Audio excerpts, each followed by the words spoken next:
SRO Magazine, your #1 source for music and entertainment news and interviews. SRO. Hi, what up, SRO Nation? This is Tyler Griffith coming at you live from Loaded in Hollywood, California. I'm here with a band that I've actually been following for about 4 or 5 years now, and this is the first time I've got to see them live. They're from Denver, Colorado, and they're called Blindfold the Devil. So I'm here with the guys, and why don't you guys just introduce yourself, tell me what you guys do in the band. I'm James. I sing and play the guitar. I'm Zach. I play lead guitar and I do a little singing. Sometimes. I'm Travis. I play bass. So you guys, it's actually kind of a miracle that you guys are here right now. I saw on your Facebook that you guys had a mishap going through the mountains. What happened? I will give a brief description. Is an act of God, but I will have our lead guitarist describe it to you more because he was the one driving, and I was pretending I was asleep in the back of the bus. In the throne room back there. Yes. But so we were driving to Albuquerque from Grand Junction, actually. We just played a show the night before. Yes. And so we were driving through Red Mountain Pass, right, which is actually the 4th most dangerous. Deadliest. Oh, Death it count. makes a difference. Yeah, it really does. The wording makes a difference. Apparently, danger zone isn't the problem. It's the death count. That's what Yes. makes it the deadliest. Big difference. Apparently. Yeah. But we were driving through it, and it was, we were going super slow and everything, and easy on the brakes and all that. Eventually, we got past Red Mountain Pass, and it started to become a big decline. And so I come around a bend not too long past that, and I noticed my brakes are hitting the floor, right? And I'm cruising down. I'm in second gear. I'm going about 15 miles an hour, going pretty slow. And I notice I'm pressing it all the way into the floor. So I'm like, what the hell is happening? And it goes faster and faster. I switched to 1, first gear, because I'm like, oh, fuck, we're going to fucking, pick up speed. And it keeps going. We start barreling down there. And we go down another bend, and I'm just thinking in my head, am I gonna have to hit a rock face or the side of the mountain so that I don't fly off this cliff? But suddenly, about 100 feet from this next turn, No guardrails, mind you. There's no guardrails. Yeah. I don't know who designed this, but if you're listening, put guardrails. please. But we would have flipped off that shit, but it re-engaged at the last second. The brakes re-engaged at the last second. It was crazy. We found out that the brakes got so hot that they turned the rotors red, boiled the brake fluid, and turned the brake pads to glass. So apparently that 45 seconds or 30 seconds or whatever where we didn't have brakes was long enough to let the brake fluid cool like 5 degrees, and that's why they re-engaged. So Dude. a second longer, a second later, different story. We were lacking brakes for a very long time. It was quite frightening. And it was funny because Travis was actually taking a nice peaceful nap in the back, just snoozing, and I'm like, we have no brakes. Until then. Corbin too. Yeah. So they give you shit for that, Travis? Oh, yeah. It was, He was very calm with his close call with death. He was very, very calm about it. yeah, we took a break. I set my tent up in the woods and tried to finish my nap, but Took a nature shit. So you guys made it. The bus seems like it's intact anyway. Mostly. Mostly anyway. And you made it to Hollywood, and this Yes. is the last official stop on this tour. So tell me a little bit about the tour you guys have been on and how it's been with Stitched Up Heart and City of the Week, yeah? Yeah. It's been definitely a learning experience, I'd say. I mean, Stitched Up Heart has been touring and just working their asses off for years, and that's how I'd seen them and heard about them in the first place, is because I kept seeing their name coming through town. It's just a hard-working band, and we hadn't heard of City of the Week, but the second they jumped on, it's just like, yeah, it's time to step it up, boys. Just real professional stuff, and it's been great for us to really develop it and learn, and they're just fantastic people on top of it. They've been taking great care of us, and just really just anything that we needed, anything like that, they've been more than happy to step out of their way to just help us any way they can, and we're just super, super grateful for the experience as a whole, really. it's been an awesome adventure. So I know I've seen you guys kind of hang out with the other bands. Yeah. You've been really supporting their shows. They've been supporting your shows. So it seems like you guys have kind of this bond now, and hopefully we'll see you guys out with them again. Oh, definitely. In the future, yeah. Absolutely, yeah. We're hoping to actually get some more dates pretty immediately. Some with City of the Week. Actually, we've already been talking about. It's definitely bittersweet coming to the end of the tour. I mean, we're all exhausted, we're all tired, and we're all pretty much on our last fuses with everything. But it sucks because, you know, that bonding experience, like you talked about, you can see it. It's there. It definitely is real. Like no one is here to like tell someone they're good when they're not, because we're really trying to help each other grow, and that it does suck. And we're hoping to really, with Stitched Apart as well, hopefully get some more dates and do some more things with them, because it's been a great dynamic, and it's something we didn't expect, but we're definitely glad that happened. Yeah, everybody's been helping each other out so much. We've had a bunch of equipment failure, and we've been able to share equipment and stuff like that, and just get through every show, and it's just been a whole lot of fun. We bonded a lot through that, and everyone's getting sick and everything, and it's nice.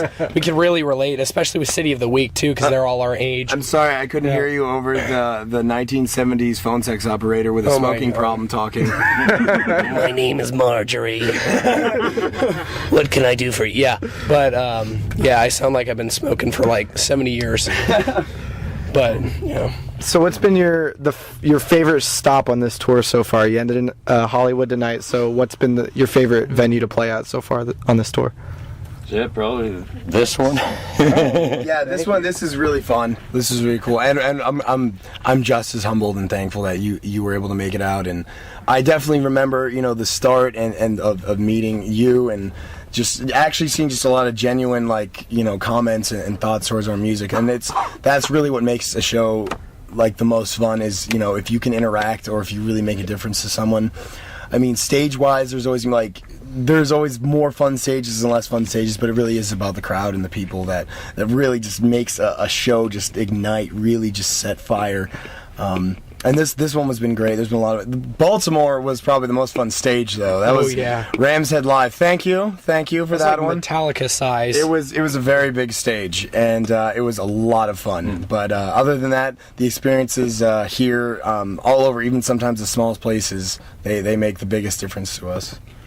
So yeah, James, you mentioned that, you know, I've personally been following the band for a few years. I found you guys when I was like a junior in high school. I think MySpace was still relevant at that point. MySpace existed.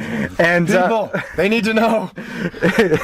We gotta let the kids know about MySpace. And so over the past, you know, 4 or 5 years, a lot's changed in the Blindfold the Devil camp. So take us through kind of what's gone on from that point to now, and how you guys have gotten to this point.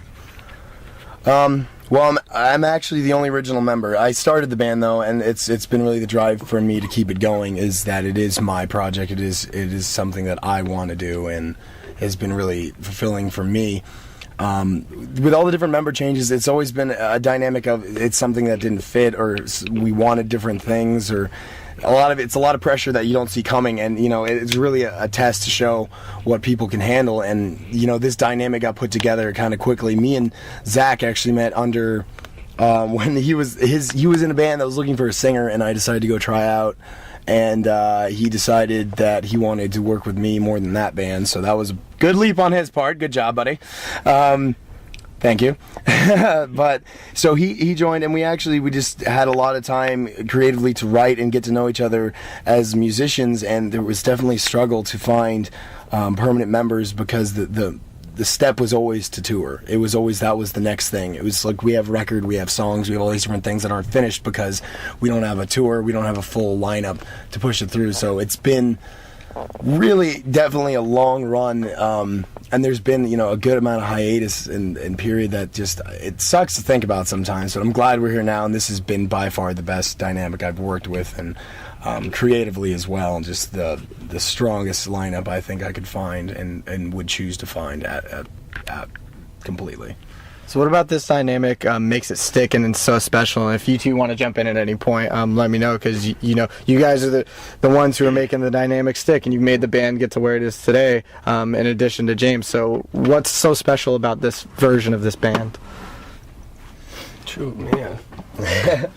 I think one of the coolest things is I came in with a different style. I've been playing a lot of not only metalcore but a lot of modern. Modern stuff like Avenged Sevenfold kind of thing. James came in, he had a lot of kind of like thrash kind of thing, Shadows Fall, a lot of Metallica influence. So it was, it definitely took like an interesting direction when we started writing together, combining both styles with guitars and vocals. And having Travis in here playing bass too has made a huge difference too. He's got an incredible musician, so just really stepped everything up. It stepped everything up. Every member pushes everyone else to be a better musician, whether it be positively or by just showing like what they can do. It's that for me is what the best part about it is just being able to work with like 3 extremely talented musicians who are all just as capable as pushing me farther and as I am them, hopefully. And that's my piece about it, but that's what I think makes this one great, this setup. So you guys are touring. You said touring's been the goal, and you said you've got some unfinished recording stuff that hopefully you're going to be working on. So what's on the horizon for Blindfold the Devil in terms of recording and getting some music out to the fans? I always hate doing these things in interviews and saying dates or times, so I'm not going to say any of those. For sure. But our producer, Aru Luster, he's guitarist from Machine Head, El Nino. He's actually on tour right now as well on Mayhem Fest, and he's the one we're working with recording, as well as another engineer who's brilliant back in Colorado, Taylor Hahn with Phantom Studios. He's been great. I've known him a long time. He's also a musician. That's what helps with his skills so much. But our goal is when we get back is to literally just hit the ground running. It's like the second we have this momentum, we don't want to lose it. And that's really all what it's about. We want to get back out and tour. We're going to have a music video coming out as well as the EP and all that stuff. And we're going to be touring around and pushing it hard all over the country as much as we can and utilize the contacts and people that we met and all the great, fantastic bands we've been lucky enough to play with on this tour as well. And that's really what it is, just go after it full force. It's no stop at this point. Nice. You guys did recently release a song through, I think it was Reverb Nation, Vanity. Mm-hmm. And that was one of the first recordings I've heard for a while. I heard Demons of Angels way back in the day. That's an old one. So how did that song come about, and what was the writing process in getting that song to the fans? How was that? Yeah, sure. Guitar-wise, that was one of the songs where I kind of started getting a little more involved in writing the guitar parts, and I just like to sit at home and really just compile a bunch of guitar riffs and bring them over to James or whoever, and have them listen to them, see if they like any of them. If they do, I kind of compile them and put them together, and James will say, like, what if you did something like this and this and this? And I'll kind of, keep compiling it on my computer, keep building it, and we just kept, hitting at it every couple of practices while we were jamming other songs. And, eventually came along, and, we recorded it through Taylor Hahn, who's awesome. That song is actually... and not in any means to our producer, but that song was self-produced, and what felt great about that song is that it was all us putting everything out there as a new band. Basically, it felt like, a new band, a new version of Blindfold the Devil, and it was great to get that out there and know that, like, this is what we're doing, and, having a good response with it as well. Just... It really became eclectic, just having everyone's parts move together. I mean, Travis came into this, band last minute, and he just took to it like fish in water. It worked, and we didn't have to mess with anything. He understood like his own unique style, pulled into ours, and that way it's just... Yeah, I think I recorded that about 2 days after I wrote the bass line for it. Yeah, it was a lot of just straight practicing, playing, recording, go all the time. But that song was great to really see what we were made of as a new band, and all the ideas that they just fill each other in. We know what we're good at. in the songwriting process, we all know, and we all, of course, step over at lines and do things and suggest with whatever we want. We always are open to that, but we know where we specialize, and that's what also makes us work really well, like a well-oiled machine, is that everyone contributes and has the strength to hold up everyone else's parts, and they just meld together that way, and we listen to each other's idea. The key is listening. Being a new band and opening for bands on tour, sometimes it can be difficult. You know, you don't know what type of crowd you're going to come into. So what's been the response for you guys as you've been on this tour to the music? Because a lot of it, I'm sure, is music people have never heard before. It's been really good. Like, you know, you'll have those shows every once in a while where it's a little bit slower, but even if you can engage one or two people in the audience, it's like super rewarding. That's what we're doing it for, you know, to really interact and get to know people, and if they like music, I mean, there's nothing better than that, you know what I mean? Mm-hmm, yeah. So for musical influences, I know you guys mentioned a couple, but for you guys personally, who are your biggest musical influences? I grew up kind of like trying to find music. I mean, my parents they listen to what they listen to, but I went after stuff, and I found a lot of it when I was a skateboarder. Just found a lot of skate punk music and thrash. So like Metallica and Testament and bands like that really spoke to me, as well as you know, just skate punk bands, the Vandals, Pennywise, The Offspring, especially. The Offspring is a huge inspiration for me, just melodically as a writer. And in the modern day, bands like Bullet for My Valentine, Avenged Sevenfold help inspire to pull through, like making what they're trying to do as well, like their own unique version of what they heard and grew up on, and bring it to a modern age and make it more crazy and more guitars and all that stuff. And I'm just all for it, and all the energy. No, Travis? Well, I grew up listening to a huge variety of music, everything from, you know, punk music like NoFX and The Exploited, and, you know, just all sorts of variety, even into folk music, Leo Kottke, Metallica. I have so many influence. I try to learn something from everything I hear. Nice. I just love good music when I hear it. There you go. These guys already know. Like, I listen. Avenged Sevenfold is my shit. Like, all the time I listen to this guys. Yeah, it was actually the backcountry solo that actually got me like actually playing guitar. So yeah, he's already this phenomenal. He's already this phenomenal of a guitarist. No. It's impressive. Yeah, I gotta say, you got some of the best facial expressions of any lead guitarist I've ever seen. Oh my god! It was, and you were good at it tonight, especially because I know you're fighting a sickness, but you couldn't even tell on stage. So. Oh, good. Glad to hear it. So, I know James knows. I've been waiting to see you guys for the longest time. Finally got out to see you guys. It's been a pleasure. Thank you for that. Sure, you got it. Out. Before we sign off for the evening, is there anything you guys want to say to your fans that are going to be listening to this online when it goes live? I want to say thank you, mostly to anyone, people, even you, Tyler, who saw us and decided to keep caring and push us forward to get us some momentum. And that was enough to keep me going and to keep this project going. And we have so much in store. I want to do so many things, like just more and more. I want to show what we can do, and I want to say thank you. And your support it just means the absolute world to us. And we hope, you know, if you haven't seen a show or if you want to come see a show, we'd love to meet and talk and with everyone who has the interest, because that it really is like one person at a show, two people at a show. It doesn't even matter. That's what really makes our night. So that's what I want to say. Nice. Well, that's what it's all about. It's for the fans. We wouldn't be here without the fans. That's what it's all for. Sweet. Yeah, I definitely really want to thank everyone that I've met at these shows. Like, I've met some amazing people. Like, someone I want to give a shout out to, Left Astray is a band that we played with not too long ago. Those guys were the most hospitable people when we came into their town.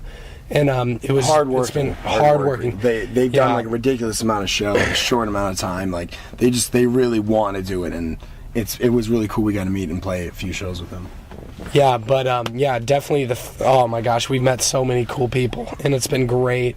And yeah, I also want to thank City of the Week and Stitched Apart. Like, Absolutely. we can officially call those guys friends. You know, not just people we've toured with. Family at this point. Yeah. Honestly. Oh my God.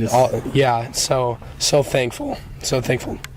Well, James, Travis, Zach, it's been awesome. It's been a real honor to get to talk to you guys tonight. Thank you. I can't wait to see you guys come out here again. Can't wait to hear the new music. It'll be soon. And from all of us here at SRO Magazine, this is Blindfold the Devil. Make sure you guys check them out on Reverb Nation, Facebook, Twitter.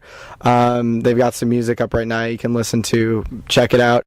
And for all of us at SRO Magazine, this is Tyler Griffith, and I will see you guys in the pit.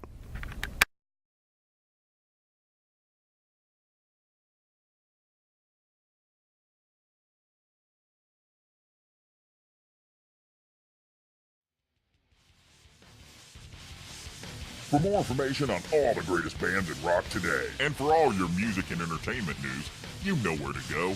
Go to SRO. That's SROMagInc.com. SRO Magazine is sponsored by Kick-Ass Cables, PhDRadio.com, Robert's Guitar, TDLMusicGroup.com. The SRO audio and video was done by Carson Drive Studios and SROMagInc.com.